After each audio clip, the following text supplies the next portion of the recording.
So your skill with values is going to make or break your drawings and paintings. And I've talked before about why values is such a difficult skill to get good at, even though the idea is really pretty simple. And I'll link those videos below. But today, what we're going to talk about is how to practice, like what sequence of exercises you should do so you can master this thing quickly, and then you can get on with making the drawings and paintings that you're dreaming of making. All right, let's get into it. So I want to show you guys a drawing that I did years ago when I was, less experienced with values. And I was looking at the model and I was just trying to make sense of what I was seeing. And this is the values that I put down. And so you can see how patchy it is and how lumpy it makes the figure, right? One thing is, at this time, I had no understanding of the anatomy of the back. So none of these lumps really make any sense. But even regardless of that, I didn't know that I could just squint at the figure, simplify the values. I thought that more complicated shapes would make the drawing look more fancy or whatever. And so I've ended up with just little shapes of light and dark that kind of make this figure look like a big bag of potatoes. And this is what we're trying to avoid. We want our values to be much simpler than this and to be more meaningful, right? To explain the big forms first. So, this whole side is being hit by light and this side is not being hit by light. And that's the first impression that explains the overall form, and then we can more subtly add more nuance to the values within that. And this is getting beyond this into something that's going to be much more effective is what we're going to figure out today. So value is light and dark, going from one end of the spectrum, super light, basically white, all the way to the other end of the spectrum, super dark, or basically black. And there's all different levels in the middle. And so when we're faced with anything from reality, like you looking at me right now, probably like my eyebrows and stuff are a dark value, and there are areas that are going to be really a light value as well. There's a zillion points in the middle. So reality always presents us with a pretty complicated set of values to work with. And our job as artists is to learn how to simplify that down, and that skill is what we're talking about today.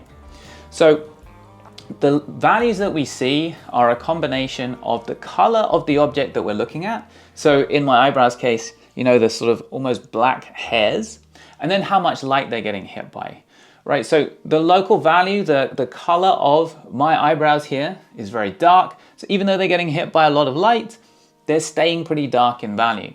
And then there's areas which are actually pretty light in terms of their color, but then they're not getting hit by as much light, they're in the shadow, and so they're gonna get darker in value. So the local color combined with the light is what creates the value that we're gonna see. So what we wanna be able to do is take a big chunk of the value range, something like this, and put it into one bucket, and then take another big chunk and put it into the second bucket. And sometimes the exercise might involve 3 buckets of value or 4 buckets of value. It's nice to work on being able to bring it just down to 2 buckets and seeing what you can do with that, because then you're getting really good at this skill of separating everything into just these simpler buckets. Now, how you create these ranges is kind of up to you, and it depends on the image, right? So sometimes it might be this range and then this range going into your 2 buckets. That is kind of varies depending on what you're trying to achieve and the reference that you're looking at, right? So let's look at the exercise in practice. We've got this image, there's a million values in here, and I'm trying to learn to build that decision-making confidence. I'm gonna put everything that's relatively light basically in one bucket, the light range, and I'm going to put everything that's a bit darker in the other bucket right here. So first I do a sketch just so I know where everything is roughly, and then I've about here pretty much separated everything into 2 values. I've still got some lines in there which are a little bit darker from the sketch, but hopefully it's basically all either the white of the paper or the charcoal marks. And so, there's areas in the dark there which are much darker, There are some areas which are lighter, but I've put them all, I've like funneled them all into this one big shape for darks. And in the lights, there's all kinds of variation, right? There's the really light bit on the hat, and then there's the slightly darker areas of the shirt and things like that. And I've just funneled them, right, all into this one big light shape. And so this is the first exercise that really makes a big difference to your value skills, is basically putting values into big, simple buckets. Now, this is not an easy skill to get, and so as with any difficult thing, it's just like weightlifting, right? You're trying to learn how to lift a heavy weight. You don't start by trying to lift the heavy weight, right? So you don't go to the gym and put 200 kilos on the barbell and try and lift it. You'll start off with whatever weight you can handle right now so that it's doable but pretty hard. And then as you get stronger and your muscles grow, you will add more weight onto the bar. And so how do we do that? How do we go from make sure we're starting with something that's doable? It's tricky, but definitely doable. One way is to get master paintings where the value separation is pretty nice and clear. So the way that we've always done that in the study group is with paintings like John Singer Sargent paintings, or this painting from Dean Cornwell, for example. So these are paintings where the artist has pre-simplified the values for us. So instead of the insane complexity of real life, we have kind of pre-processed images from these master artists, right? We do a lot with work with like John Singer Sargent ones, and I've shown these before in another video, but this is a nice, relatively easy, but when I say easy, I still mean difficult, just easier than other stuff like, you know, the real world. Then the next stage could be to get references which are lit with one direct light source. And if you want to, instead of figures, you might start with simpler objects, right? So one thing we do in our study group is we'll take a reference with a simpler object first, and it's lit from one side. Now this one's actually a little bit trickier than it first appears, but we're trying to separate this into two values and see what we can do with that. This is done by a computer, but we're trying to learn this skill with a paper and pencil, or, you know, painting it digitally or whatever, into two values. It's really tempting as you do it to try and introduce a little bit of value variation, try and define some things more clearly and draw them out. But really, the idea is to just try and achieve everything you can with just the two values. And then as you gain confidence, you can move on to figures, hopefully lit from one side. Our reference library is really good for this because the references are lit from one side. And then you can, if you want, move on to figures lit from two sides. The hardest one is probably these like professional photos where the face or whatever it is lit from all sides. And it's probably been photoshopped to death as well.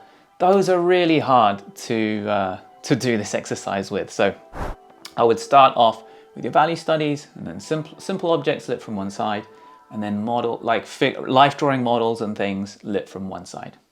So I made the two value thing sound fairly straightforward, but keep in mind it's going to take you time to really get good at it, and it's something that you can be working on for a while. And you're going to need a lot of patience with yourself. So I often talk about how Jared, who teaches me to paint, has been trying to get me good at this skill for a long time. And I don't know where he gets that patience from, because I needed this idea just repeated to me as I kept messing it up over and over again. But I got there in the end, more or less, although I'm still working on it myself as well. So you need to have the patience of Jared with yourself to deal with it, right? So then what we want to be able to do is start to add values now. So maybe we can go from 2 values to 5 values, but here's the special, super important thing, is that we separated everything into these 2 value buckets, in this case light and dark, more or less. Most of the time the additional values that we're going to add are just going to be subtle variations from the original two. So the original two might be pretty far apart, and then everything, any value that we add on the light end. So let me get this range back up here, right? So maybe we put everything from here into this value bucket here, and we basically simplified it all to a value that's like right here, say. We kind of averaged it down. So now everything, so now everything is about here. And then on the dark end, all the stuff on the dark end got averaged down to a value that's like here, something like that. And so then what we're gonna wanna be able to do is start to add some values, but we're just gonna add a value here maybe, just a little bit lighter than the light one, and maybe here, just a little bit darker than the light one. And then we might add one on the dark end, a little bit darker than the original one. So we're not really trying to add like big changes now. We've got the basic structure in place, and we're just trying to gently add some values onto it. So I can write something here, right? And you can totally read it, even though the value I'm using is only a slightly bit lighter. And I can take this value over here, and then I can write something, and it's only a little bit darker, but it's totally visible. You can still read it. So anytime you see like a Steve Houston drawing, you can see separated everything into light and dark, and then within the lights or within the darks, he's going to bring out really interesting variations, but they're very gentle value variations, and we can still see them. All right. Same thing on the darker end. So let's say this, I take this value, right, and I'll place it just over here, and you can see how it really shows up very, very clearly. So we've got no problems here.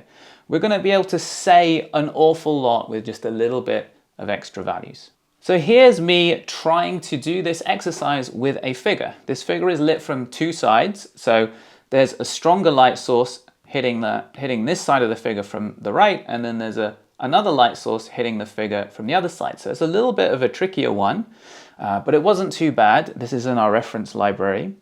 I start off with a sketch. I did a kind of quick gestural sketch, but it's worth taking some time over it, because you're not going to be able to fix things very easily later on, right?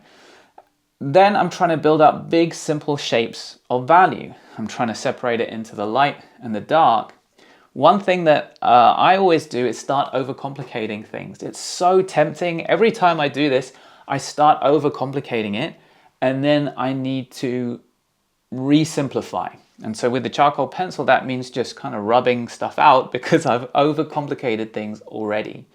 And basically what I'm trying to get to by the end is I've got my light values, so this one and this one, where this one is just a little bit darker. So those are my two light values. And then I've got most of the figure in basically this value at that level, kind of in the dark range. And then I've got some areas which are sort of the dark darks, right? So I guess you could almost say this is like 4 values ultimately, but in my head I was going for 5 main values. And then the other thing that I was trying to do is adjust the edges. So I've got softer edges in some places. So that's the transition going from the light to the darker value. And I'm trying to adjust how I have those edges. So in some places they might be slightly sharper, in some places they might be slightly softer. And I'll link a tutorial about edges below, because that's another whole other skill set, but it does come into these value studies as well. So the whole process then was first practicing just separating things into 2 values and starting with simpler stuff and then building up the difficulty level so you can get confident separating anything into 2 values. Then you can start to add values, but without adding tons of extra contrast. The main value structure, the main value idea is established in those first couple of values, and then you're adding like a little bit dark or a little bit lighter to give some extra little bits of information. And that is basically the process. Now, what you really need then is the patience of a saint with yourself, okay? Because like I've said before, we are not wired to be able to do this very well, right? We are wired to constantly, during this process, get pulled and tempted towards bad ideas, like adding too much contrast in the wrong places and overcomplicating everything.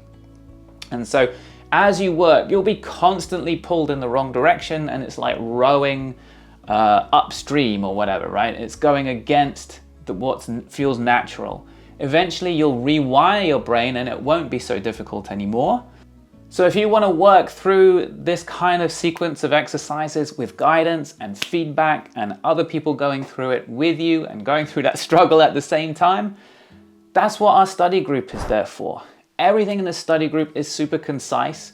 We don't make massive 5-hour videos about things, where we can explain it more quickly, and we get you drawing and doing these powerful exercises as quickly as possible, because the point of all of this is not the exercises or the technical skill. It's so that you can get on and actually express yourself, right? And create the artwork that you really want to create. And so we need to get all of these things out the way so that you have the power to do that. And that is the ethos behind the study group. It's a lot of fun. Such a wonderful, lovely group of people, and I really recommend you check it out. For right now, I'm gonna link another video all about values that's really, really important to check out as well right here. So check it out, and I'll see you over there.